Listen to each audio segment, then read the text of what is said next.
Hey guys, welcome back to my channel. So in today's video, I'm going to try to push the limits of our lovely Mobula7 O4 in this really large area. Wait. Oh, okay, so it's really large here. You got there too. And so by that, I can maximize the throttle to see what's the max speed of this drone. And also, the winds are stronger here, so let's just see how this drone will handle it. So in today's flight, I'm going to use the 530 milliamps battery from Thunder X, which is, I think it's the proportional battery for this drone because it's not too heavy and it's not too light, so I can do some freestyles and cinematics in this flight. Okay, so I'm just gonna prepare for the flight and I hope you guys can enjoy the video.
And it's a good balance between cinematic and freestyle.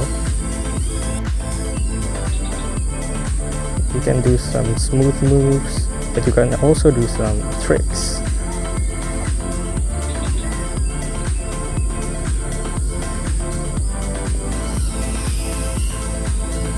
The sun is getting hot here. Oh man.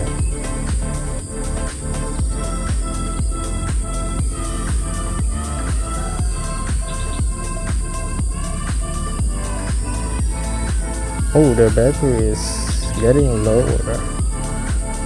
I'm gonna land at 356 volts.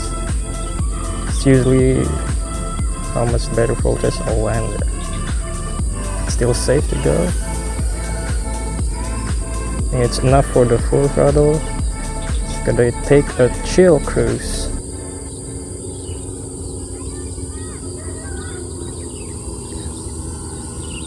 Oh no, someone's burning there. But just look at the sky, guys. It's really beautiful.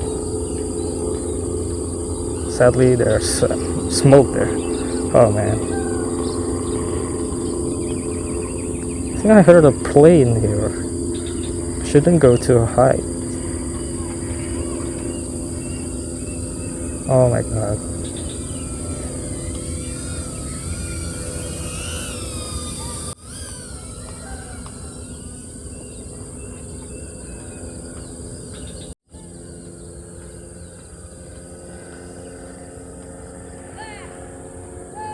Okay, I'm gonna land now.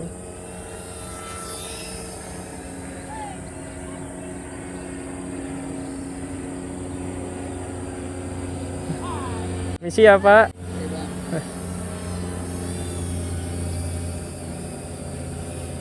Misi. Iya. Engine off. Angle mode. Okay, so overall it's a pretty good drone. It just doesn't give you that push like a 5-inch drone because it's just a 2S battery here. And during the flight, it handles really well. It's just that sometimes you get a prop wash, but you can just maintain that prop wash by taking the throttle a little bit higher during the recovery. And I think that's all for the video, guys. I hope you enjoyed the video about this Mobula 7. So see you in the next video, and thanks for watching.